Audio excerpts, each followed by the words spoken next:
Welcome to Kumari vlogs.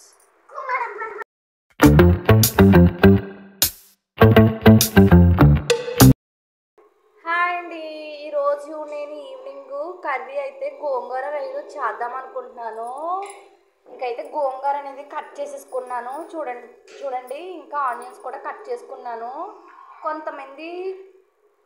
కొంతమంది ఒకలాగా అంటే వేరే స్టైల్లో ఒక్కొక్కరు కొంతమంది ఇంకో స్టైల్లో వండుకుంటారు. నేనైతే ఇలాగే వండుకుంటాను. మన ఆంధ్రాలో చాలామంది ఇలాగే వండుకుంటారని నాకు తెలుసు. మరి మీరు చెప్తే ఇంకొక వేరేగా వండుకుంటారనేది నాకు తెలుస్తుంది. నేనైతే చూడండి గోంగూర అనేది వేసేసుకుని ఆనియన్ కూడా అందులో కట్ చేసేసుకున్నాను. ఇంకా పచ్చిమిర్చి కూడా వేసేసుకుని కొంచెం వాటర్ అనేది ఎక్కువ వేసుకోవడం వల్ల కర్రీ అనేది వాటర్లా వస్తుంది. అందువల్ల గోంగూరలో వాటర్ అనేది తక్కువగా వేసుకోవాలి. చూడండి అదైతే బాగా మగ్గిపోయింది.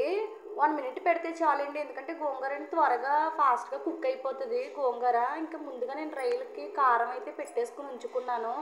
ఇదైతే అందులో వేసేసుకుంటాను. నేను ఎక్కువ పుల్లగా ఉన్న కూరలు ఎక్కువ తింటానండి. అందువల్ల నాకు నచ్చినట్టుగా గోంగూర రైలు, గోంగూర మటన్, ఇంకా మామిడికాయ ఇలాంటి కర్రీలే చేసుకుంటాను ఎక్కువ ఇంట్లో. ఎందువల్ల అంటే నాకు ఎక్కువ మసాలా ఫుడ్ పడదండి. ఇంట్లోనే కాదు బయట కూడా నేను తినకూడదు మసాలా ఫుడ్. అందువల్ల అయితే మా ఇంట్లో అయితే మా హస్బెండ్ అడ్జస్ట్ అయిపోతారు. నేను ఏది అనుకున్నా కాదనరు. చూడండి ఫైనల్గా అయితే కర్రీ అయితే ఉడికిపోతుంది నాకు. ఇందువల్ల మా హస్బెండ్ కూడా నన్ను ఏమీ అనరు. తనకి పులుపు పడదు, నాకేమో మసాలా పడదు. అలా ఉంది మా ఇంట్లో పరిస్థితి. మీ ఇంట్లో ఎంతమందికి పులుపు అంటే ఇష్టమో నాకు చెప్పండి.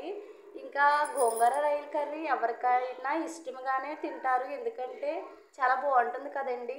నేనైతే ఈ స్టైల్లో వండుకుంటాను కర్రీ. మీరైతే ఎలా వండుకుంటారనేది నాకు కామెంట్లో తెలియచేయండి.